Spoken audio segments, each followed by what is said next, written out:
Donc aujourd'hui, on va parler de prévention et dépistage visuel. Et vous allez voir que ça concerne donc, comme je le disais tout à l'heure, principalement les personnes qui sont dans le secteur tertiaire et moins dans l'industrie où les visites médicales sont faites plus fréquemment. Donc, on va commencer avec les troubles visuels. On va parler un peu de généralité, mais c'est quand même important de comprendre que toutes les possibilités, qu'il peut y avoir sur ce sujet-là, comme déjà la fatigue visuelle. Donc ça entraîne des maux de tête, des yeux secs, forcément en fin de journée on peut parler de vision floue. Et pourquoi? Parce qu'en fait, la fatigue visuelle, c'est lié en fait au fait qu'on fixe l'œil, fixe toute la journée l'écran à une distance identique.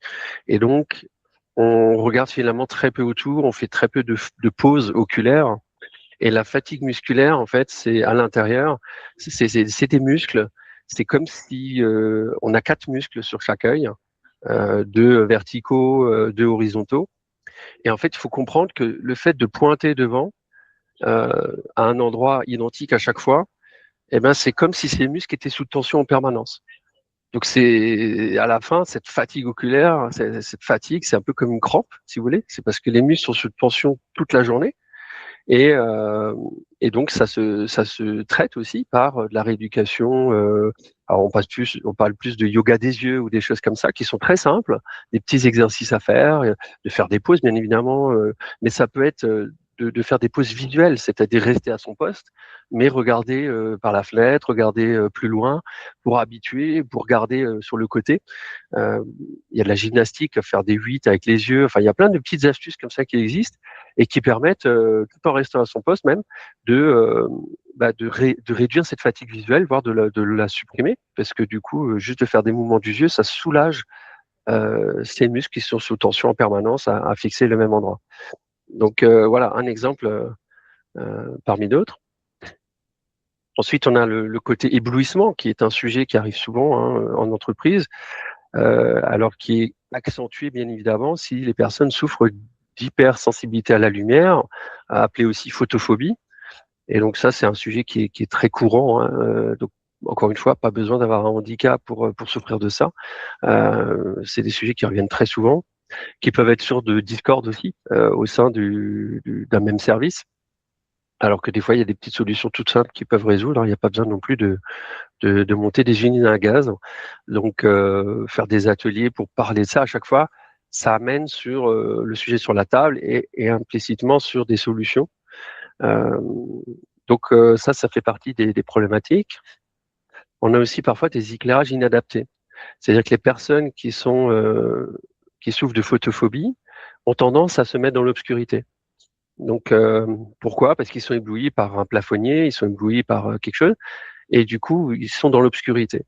Et ça, malheureusement, ça fait l'effet inverse parce que l'écran va devenir éblouissant.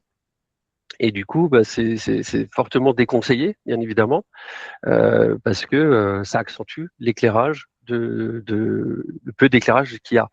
C'est comme si vous vous mettiez, vous, dans une salle noire et que vous allumez une bougie, vous n'arriverez pas à fixer la bougie dans les yeux. C'est impossible parce que c'est la seule source de lumière, donc elle est extrêmement éblouissante.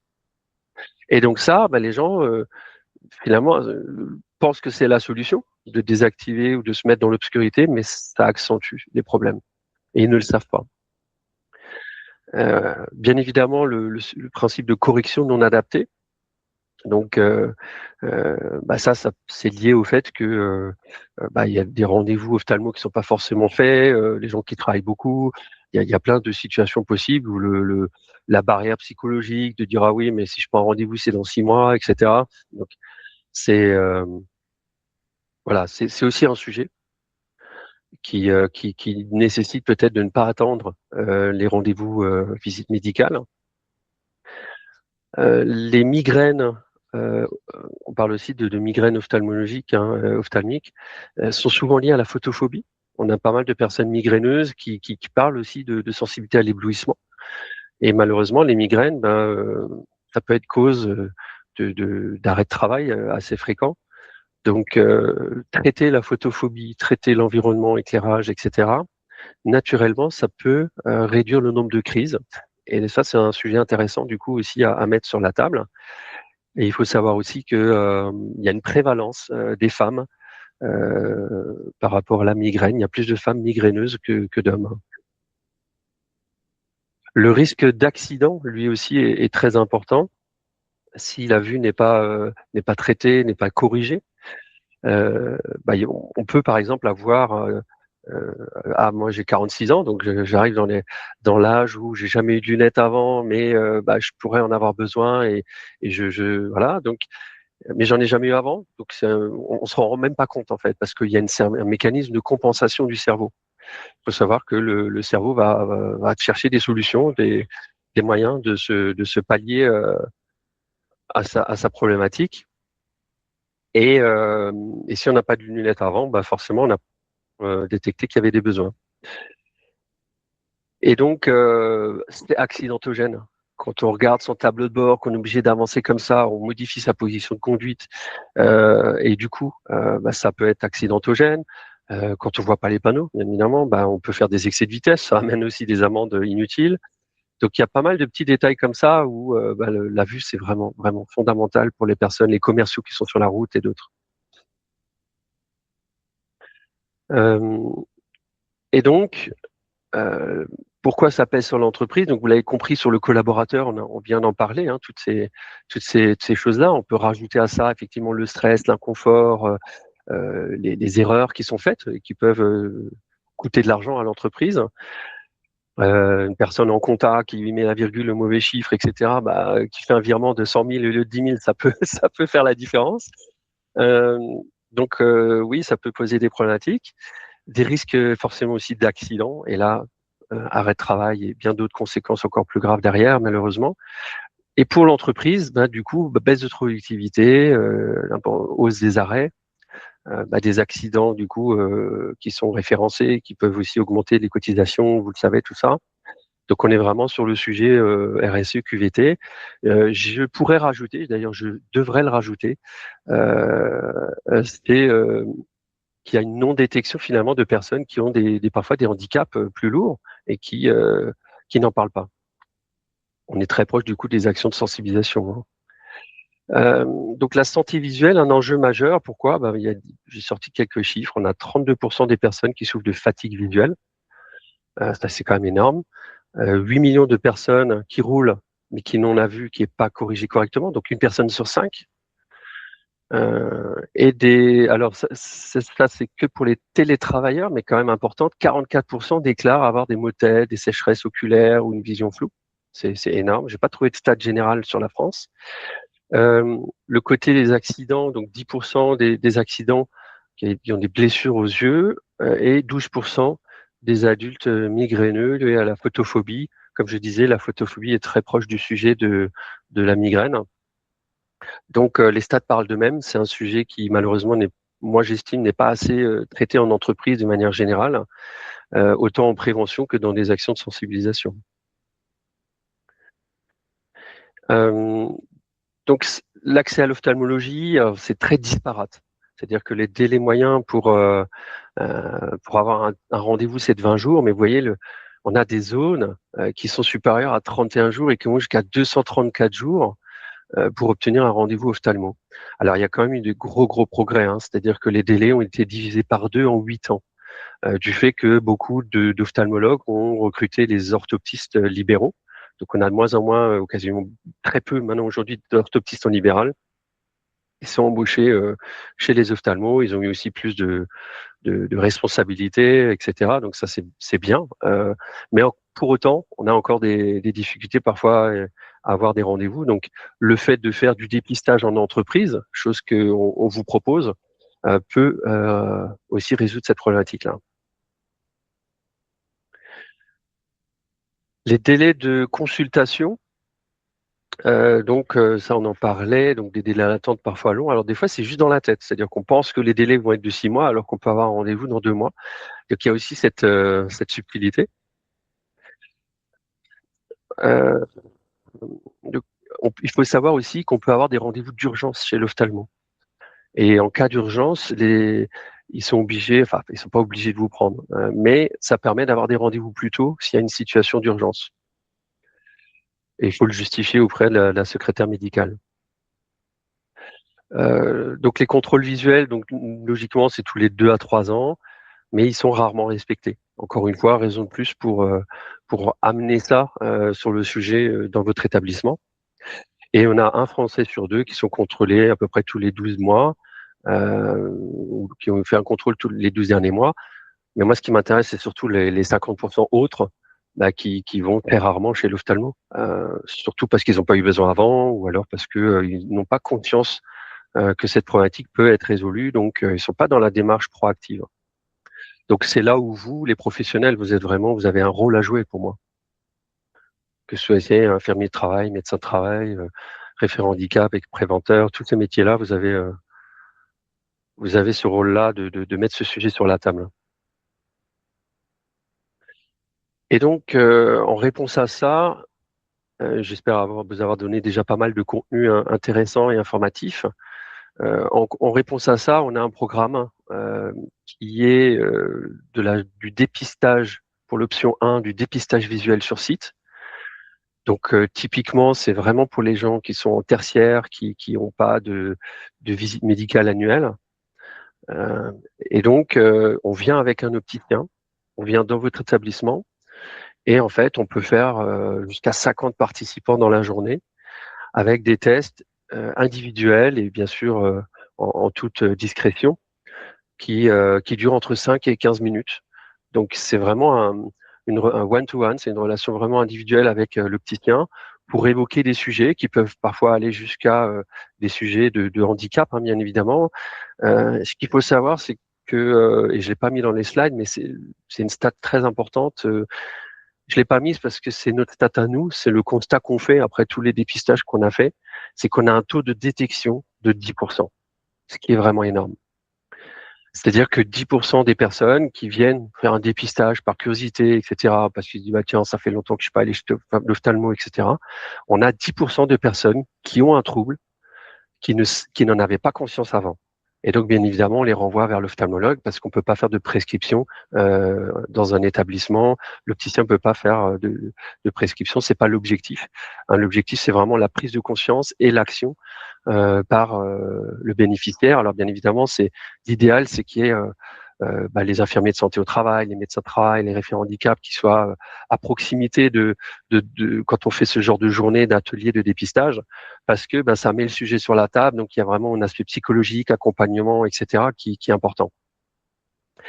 Et on constate aussi que dans ces journées-là, les gens parlent aussi de leur famille, des proches, qui ont parfois les parents qui ont des DMLA, qui est une des maladies les plus courantes dans le handicap visuel.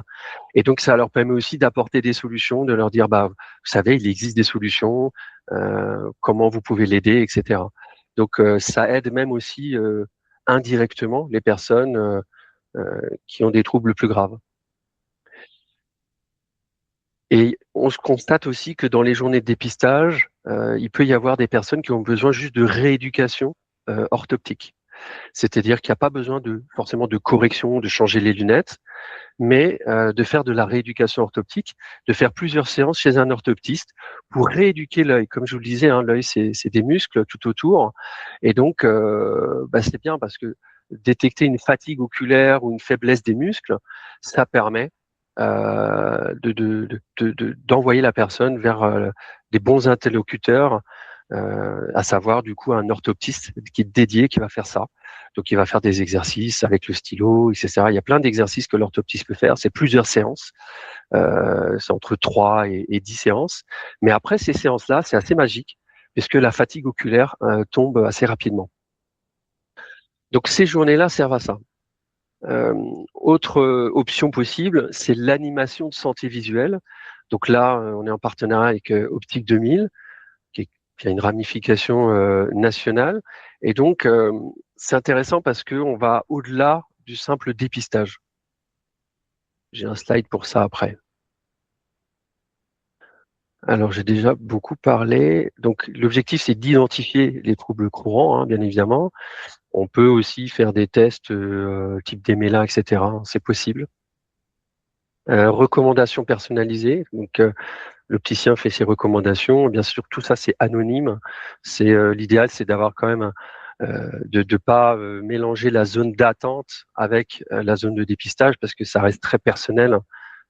C'est des données de santé, etc. Donc, bien sûr, rien n'est enregistré. Donc, c'est important d'avoir cette confidentialité. Mais on a vraiment du sur-mesure. Et si besoin, en fait, il y a un simulateur. On a fabriqué, Ceflou a fabriqué un simulateur de déficience visuelle. Et en l'occurrence, notre partenaire Optique 2000 en ont acheté.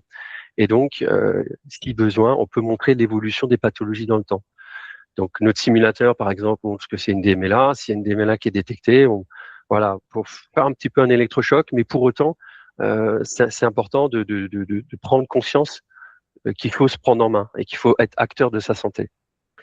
Et dans le même acabit, et sur le sujet de la prévention, par exemple, dans notre simulateur, on a le diabète. Et ça a une conséquence, il y a un handicap visuel, une pathologie qui s'appelle la rétinopathie diabétique. Donc c'est un handicap qui va être très invalidant parce qu'il y a des taches sur l'ensemble de sa vue, des grosses taches qui sont assez éparses et qui agrandissent, qui s'agrandissent dans le temps si l'alimentation n'est pas saine et si le diabète n'est pas pris en compte. Donc, ça fait aussi outil de prévention, ce simulateur. Donc c'est un simulateur en réalité augmentée qui simule des pathologies, presque 30 pathologies oculaires que Ceflou a développé il y a maintenant 5 ans et qui est utilisé, alors j'ai pas de slide pour ça, mais c'est un simulateur où on voit vraiment son environnement, comme je vous vois vous, comme on voit son écran, mais avec des pathologies dessus. Donc c'est pas de la réalité virtuelle, mais bien augmentée. Et en fait, c'est très intéressant parce que ça fait cet effet d'électrochoc et c'est un simulateur qui est très utile pour des ateliers, où ce soit un dépistage ou alors que ce soit l'animation de santé visuelle ou que ce soit vraiment un atelier complètement à côté, de sensibilisation au handicap visuel. Donc voilà, j'aurais pu faire un slide là-dessus, mais voilà, sachez que ce simulateur existe et on reste à votre dispo si vous avez plus de questions à ce sujet-là. Ensuite, l'option 2, c'est plus de l'animation de santé visuelle. Alors, est-ce que vous avez le son aussi? Non. Vous n'avez pas le son? Non. Donc, je vais le couper parce que moi, du coup, je suis le seul à l'entendre. En gros, ça explique comment fonctionnent les ateliers qui durent une journée. Et en fait, il y a 4 modules différents et que vous pouvez choisir au choix. Il y a un module de conduite, il y a un module fatigue visuelle, etc. Il y a plein de modules un peu à la carte que vous pouvez choisir. Et chacun de ces modules, ça permet en fait d'avoir un focus sur ce sujet-là. Et vous voyez, la fatigue visuelle, ils expliquent comment régler cette fatigue visuelle par des petits exercices. C'est très ludique. Donc là, on sort du simple dépistage, hein, on est vraiment dans une animation plus complète. Mais c'est beaucoup plus pertinent si on veut ratisser large et attirer plus de monde dans l'atelier. Et donc, ils ont aussi un simulateur de conduite où on peut faire montrer ce que c'est si jamais on a des troubles visuels. Il y a plein d'ateliers comme ça qui sont très intéressants et ludiques. Voilà.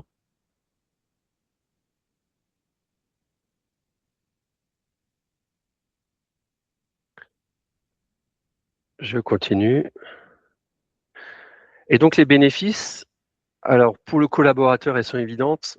Ça peut être une réduction des symptômes immédiates puisqu'on leur a montré des ateliers qu'ils peuvent pratiquer tous les jours, même assis, je vous ai dit, devant l'écran. Il y a forcément moins d'accidents, d'erreurs, d'absences, etc. Parce que on donne des solutions, même si elles sont pas immédiates. Derrière, elle va aller voir l'ophtalmo, après voir l'opticien, et du coup, on réduit ces risques-là. Identification des besoins, forcément, parce qu'ils n'arrivent pas des fois à mettre les mots dessus. Il y a des personnes qui disent oui, mais moi je plisse les yeux, ou alors même ah tiens mon collègue il plisse les yeux. Donc ils s'en rendent même pas compte. Comme je vous l'ai dit, hein, on trouve des mécanismes de compensation, donc on a du mal à mettre les mots dessus. On connaît pas le mot photophobie, on connaît pas la fatigue visuelle. On dit oui effectivement je me frotte les yeux le soir. Ah oui mais ça s'appelle de la fatigue visuelle. On met des mots dessus du coup. Et ça aide dans la prise en charge individuelle parce que on devient vraiment acteur de sa santé quand on est conscience, qu'on a les bons mots et que derrière on agit. On peut aussi du coup, l'intérêt c'est forcément le dépistage précoce pour les dépistages. Comme je l'ai dit, vous voyez entre 8 et 13%, donc c'est assez impressionnant. Les résultats sont là et l'orientation bien sûr vers les professionnels puisque ça ne peut se faire que comme ça pour certains. Alors, les bénéfices pour vous, établissement, bien évidemment, c'est des données anonymisées, le nombre de personnes éventuellement détectées, des choses comme ça, mais totalement anonymisées. Euh, Forcément, moins d'arrêts de travail, moins d'accidents, des bonnes pratiques, peut-être même des conflits qui ont été résolus dans un service par rapport à de l'éclairage. Voilà. On présente aussi des solutions quand on fait ce genre d'atelier. Donc, ça peut être des lunettes filtrantes qui vont résoudre un problématique d'éclairage d'un plafonnier qui éblouit ou d'une fenêtre qui éblouit. Donc, il peut y aussi y avoir des vraies solutions. J'aurais pu le rajouter dans ce slide. L'image employeur valorisée, bien évidemment, puisque vous mettez un sujet qui n'est pas souvent évoqué sur la table. Et du coup, votre visibilité à vous, parce que du coup, vous êtes vraiment proactif, que ce soit référent handicap ou dans le secteur prévention QVT. Et il faut savoir aussi, alors ça c'est important, que comme j'ai un handicap invisible aussi en tant que président de CFLOU, quand vous prenez une intervention chez nous, un atelier chez nous, vous pouvez déduire 30% de vos cotisations handicap, comme si vous sous-traitez un ESAT par exemple. En fin d'année, donc, il suffit de nous demander une attestation et vous recevez cette déduction. Alors, j'affiche directement les tarifs. On me demande souvent les tarifs, donc autant les afficher tout de suite, c'est les mêmes partout. Donc, la journée de dépistage, on est à 1 350 € et l'animation, on est à 1 950 € hors taxe. Donc, vous avez compris la différence. Et il y a un petit temps de questions-réponses après. Je pourrais répondre à toutes vos questions. Soyez juste vigilants au délai, parce qu'il faut quand même compter un mois, c'est déjà tendu pour planifier une intervention. L'idéal, c'est 2 mois avant, minimum. Voilà, donc j'espère vous avoir donné envie de parler, de mettre une action en place et de mettre ce sujet sur la table. Et donc, il faut savoir qu'à côté, c'est flou. C'est un partenaire qui est global maintenant. Vous l'avez compris. On intervient sur cette problématique prévention, etc. On a des partenaires opticiens. Mais on est surtout spécialiste de la basse vision, c'est-à-dire qu'en intervenant très haut et très en amont sur la partie prévention, on a aussi des détections de l'aménagement de poste de personnes qui ont un handicap plus lourd et qui n'en parlent pas ou qui ont des problématiques ils n'arrivent pas à avoir le clavier, etc. Et ça débouche sur des aménagements plus complets, sur de la prise en charge, bien entendu avec votre collaboration à vous, professionnels, dans l'établissement. Et donc, c'est une approche systémique. Et pour moi, c'est important parce que euh, c'est malheureusement des sujets tabous. On est dans le handicap invisible et il y a pas mal de détections. Donc, nos compétences, si vous les connaissez pas, elles sont multiples et elles vont jusqu'à l'aménagement de poste du travail, les formations logicielles, etc. sur le sujet du handicap visuel. Alors, bien évidemment, ça fait 14, 15 ans qu'on travaille. Voilà, on a la SNCF et la Poste même parmi l'auditoire en ce moment même, donc c'est bonjour à vous aussi. Alors les questions fréquentes, j'anticipe. Donc est-ce que c'est anonyme? Bien évidemment. Les stats, c'est uniquement, il n'y a pas de nomination. Là, c'est à vous d'être présent sur place pour détecter les personnes. Si vous les connaissez, et puis après vous pouvez les prendre en aparté, vous pouvez profiter pour. C'est à vous en fait de faire le relais et pour que ça se concrétise, d'être présent un maximum pendant cette journée. Quel délai pour planifier la journée? On en a parlé. L'idéal, c'est quand même 2 mois. 1 mois, on peut essayer, mais c'est pas évident parce que c'est très demandé. Peut-on combiner les deux options? Alors oui, on peut combiner les deux options. On peut même combiner une sensibilisation au handicap visuel, c'est-à-dire avec beaucoup plus de simulateurs, avec plein de matériel pour compenser le handicap visuel. On vient avec des claviers, des loupes électroniques, plein de choses, des lunettes filtrantes, etc. Donc là, c'est plus une question de budget, j'ai envie de vous dire, que de possibilités. Hein. Où réaliser les dépistages, là, je vous en ai déjà parlé. Il vaut mieux séparer la zone de test et la zone d'attente. C'est encore mieux d'avoir une liste d'attente avec bien sûr un peu de flexibilité parce qu'on va avoir des absents, on va avoir voilà, plutôt des créneaux de passage d'une demi-heure, ça c'est intéressant par expérience. Et après, combien ça coûte? Ben, ça, je vous les ai donnés, ça c'est bon. Et puis après, il y a plein d'autres webinaires. Hein. Je vous invite à consulter notre chaîne YouTube. Celui-ci sera diffusé aussi. Donc, je vous invite à regarder notre chaîne YouTube CFLOU, CFLOU, avec tous les webinaires qui sont vraiment très instructifs. Et c'est des mini-formations à elles toutes seules. Hein. Sincèrement, c'est top. On essaie de toujours d'apporter un maximum de valeur. Voilà, j'en ai fini. J'ai peut-être parlé vite, mais au moins j'ai duré qu'une demi-heure pour être efficace aussi. Et je suis à votre disposition si vous avez des questions.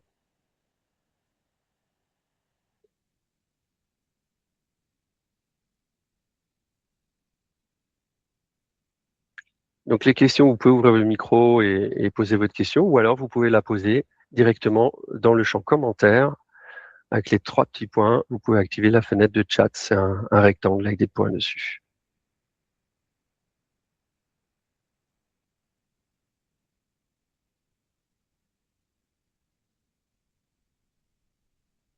Apparemment, j'ai été très clair.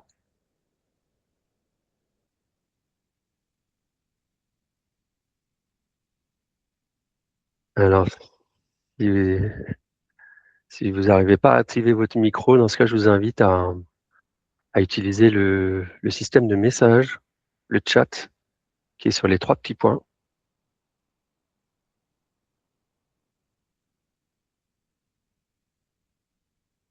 Bon, bah, apparemment, j'ai été clair. Je vois qu'il y a Orange aussi qui est là. Bonjour à vous. Bonjour à vous. Vous m'entendez? Bonjour, oui. Oui, bonjour, docteur Deville de l'Université de Lorraine.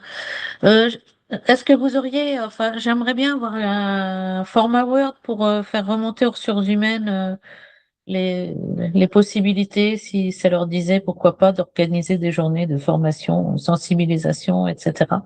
Donc, est-ce que vous avez quelque chose de tout fait pour... Alors, j'ai le même en PDF, mais vous le voulez en Word, c'est ça plutôt? Non, mais en PDF Ouais, pour que je c'est l'adresse prévu de vous l'envoyer. On vous pour que je enverra non l'adresse au seulement RH, le voir si ça PDF, les ouais, intéresserait d'organiser des journées collectives. avec grand plaisir. On vous enverra non seulement le PDF, mais aussi le replay pour ceux qui n'ont pas pu être présents aujourd'hui, ou si vous voulez envoyer le replay à vos collègues. Et ça marche D'accord. d'ailleurs dans toute la France. Hein, donc, même si vous êtes vos collègues d'autres régions, effectivement, si vous avez trouvé ce webinaire intéressant, on ne peut que vous inviter à le partager en masse. Oui, oui, puis dans les grosses structures où il y a quand même des journées de prévention globale, ça peut être intéressant. Voilà. Tout à Merci. fait. Je vous en prie.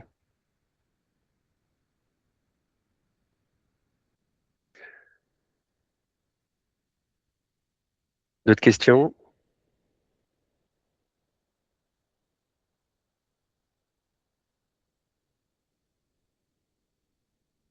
Bon, bah, apparemment, j'ai été clair. Je rajouterai juste un sujet. Vous avez évoqué le sujet de la formation. Je n'ai pas de slide pour ça, mais sachez qu'on fait aussi des formations sur la thématique déficience visuelle pour la compensation de la déficience visuelle en entreprise. Donc, c'est des formations qui sont faites aux médecins de travail, qui sont faites aux préventeurs, aux ergonomes, et éventuellement aux référents handicap qui veulent un peu plus de technicité, qui veulent comprendre et à donner un peu plus de concret aux gens. Et c'est des formations qui se font sur une journée. Donc voilà, sachez que c'est aussi possible de faire des formations hein, avec toute l'expérience qu'on a. Et c'est notre ergonome qui se déplace dans toute la France qui réalise ces formations-là. Et on a même une formation plus grande encore sur 2 jours. Si ça c'est dans le budget classique hein, pour une journée, mais on a une formation aussi qui peut être prise en charge par votre organisme de financement Là, c'est un autre format, mais c'est possible aussi. Il faudrait juste nous préciser avant, en fait, si vous voulez passer par votre organisme de formation, type OPCO, ou pas.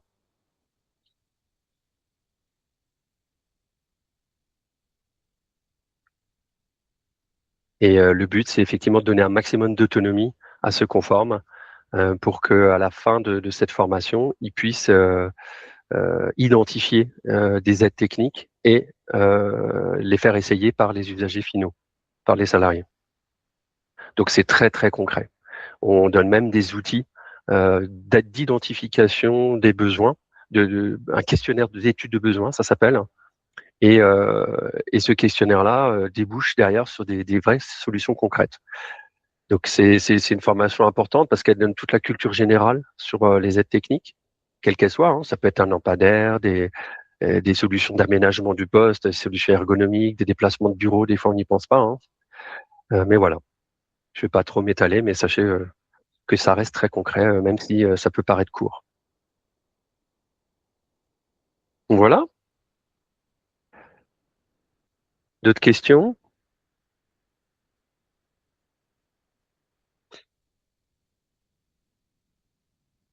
Bon, bah, c'est que j'ai dû être très clair. Court et clair. Tout va bien. En tout cas, merci, merci d'être venu. Merci pour votre intérêt sur le sujet. Un bonjour à tous ceux qui verront ce replay. Et bien évidemment, on se tient à votre disposition. C'est surtout Christian Laluc, que vous connaissez certainement déjà, directeur commercial, qui se tient à votre disposition. Alors le mail de Christian, donc là vous avez le mail de pro, mais le mail de Christian c'est christian@cflou.com. Et voilà, vous pouvez le contacter même directement par mail si vous avez des demandes, des idées ou des problématiques. Ben voilà, il est même dans le chat. Merci en tout cas pour votre temps. Très belle journée à vous. Bientôt bon week-end. Et on espère effectivement que ce sujet sera de plus abordé dans toute la France, dans les entreprises et la fonction publique.